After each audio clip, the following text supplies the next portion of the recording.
Welcome to Subramani. I'm going to talk to you a little about the excessive jargon usage that many of the financial advisors and MFDs have got used to, and why I think that people are put off by this jargon. Now, anything like even financial planning, goal setting, estate planning, writing a will, all these are little scary.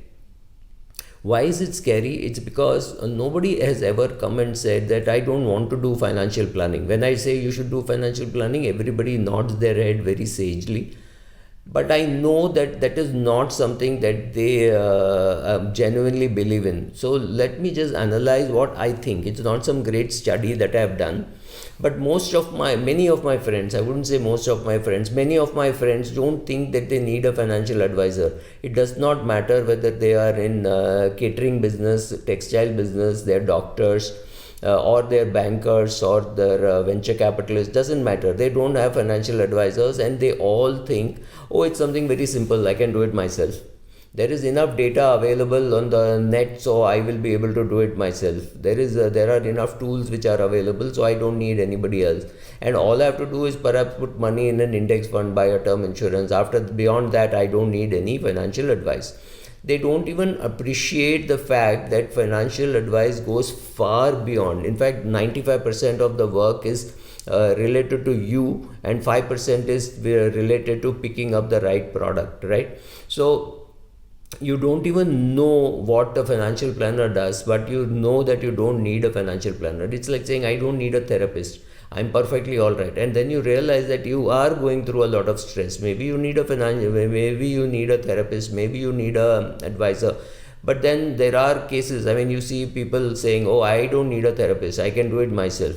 Or even telling their own loved ones, all you need is some love and care, so I'll hug you and give you good food and you will be all right. It's horrible, the amount of damage that people have done believing that they are doing good to their family in terms of financial health and mental health, not so much for physical health. When a person has a heart attack, nobody comes and says, oh, I will hold your hand and I will give you a hug and a kiss, and if I kiss your heart you will be fine. But a crack in the heart is treated far more nicely, in the sense that with more attention and care than a crack in the head. A crack in the head is, oh, he has to take care of himself.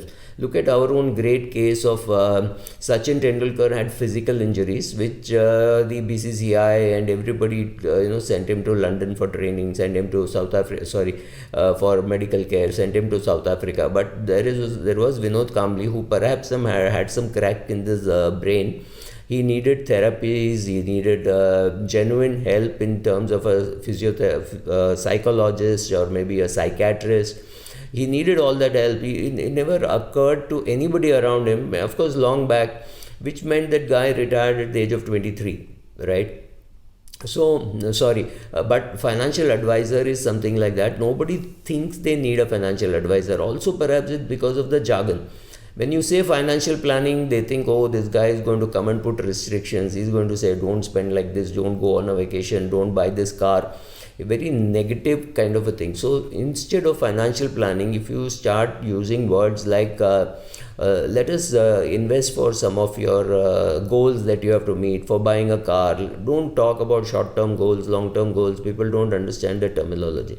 That's fine by you, because you say, oh, for buying a car you can use this money pot, or some this dabba which we create will be for this jabba which we create will be for your daughter's education and daughter's marriage, and this would be for your son's education, son's marriage.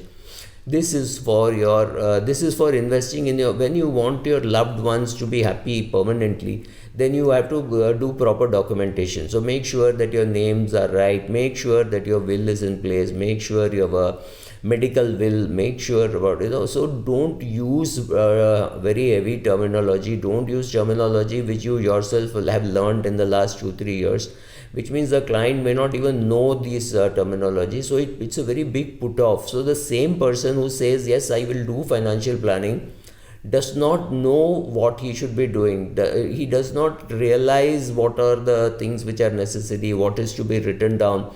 So don't intimidate the person and start giving your, but please start giving your financial advisors in extremely small doses.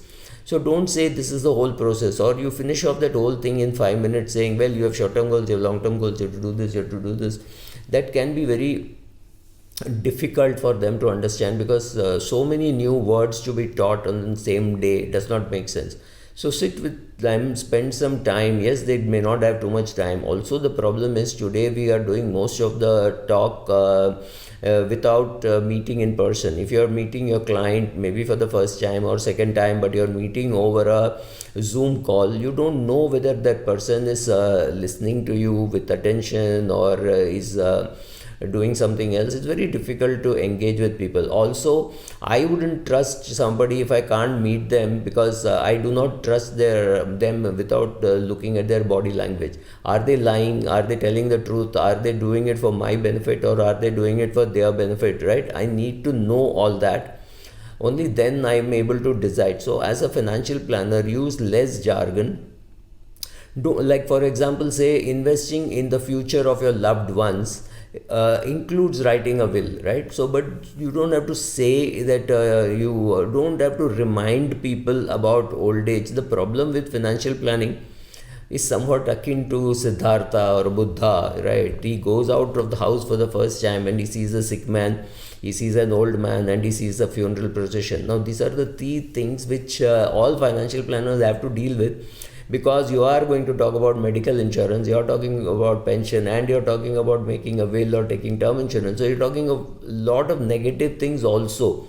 So I also think that it is possible for you to split the days and say, oh, we will talk about all the positive things like your daughter's education, daughter's marriage, son's education, whatever, buying a bigger house, taking a vacation. We will talk about all that. So on that day, leave with a very happy note.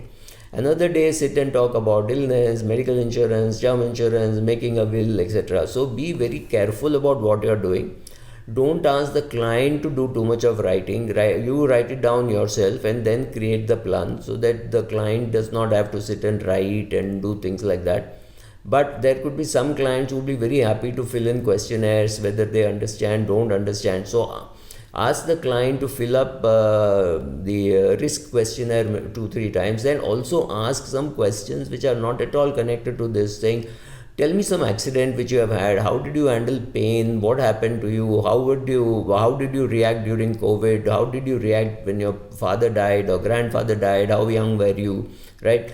Those are the things which will tell you how that client is going to handle the downside of a market. How is he going to handle the pain, right? So try to use stories, try to build in those words. Don't use words which sound like jargon even to you. Even if it doesn't sound like jargon, try talking to some of your friends, etc., and see what they feel. What they feel is more important. Also understand today the client, if your client is a 60-year-old, his 30-year-old daughter may be looking at life very differently. They don't look at you as a sincere guy, they look at you as a plodder, saying, अरे वो bag लेके आ जाता है, laptop लेके आ जाता है, कुछ करता है, sits with my dad, does something. I don't know what he does. Yeah, I don't trust him. For no reason why that 30-year-old or a 25-year-old is not able to trust you. Maybe the words they use, maybe the jargon that you use is a put off. Maybe they're saying, oh, he talks to dad about retirement only. Most of the time he's talking about retirement. मेरा तो retirement बहुत दूर है.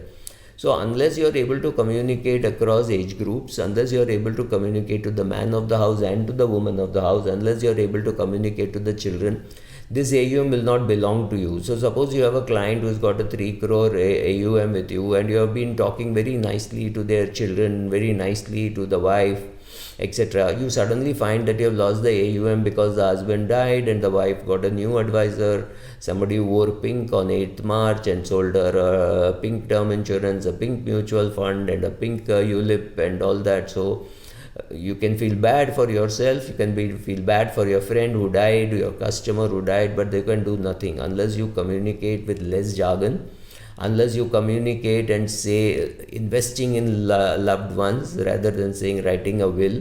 Make sure what language women understand, what language children understand, what language your client who is a man understands, right? All that is very important to engage with the family. I think I'll do a video like this even on engaging with couples. Please engage with the couples. Don't let the wife just sit there and not participate. It doesn't work. Thank you.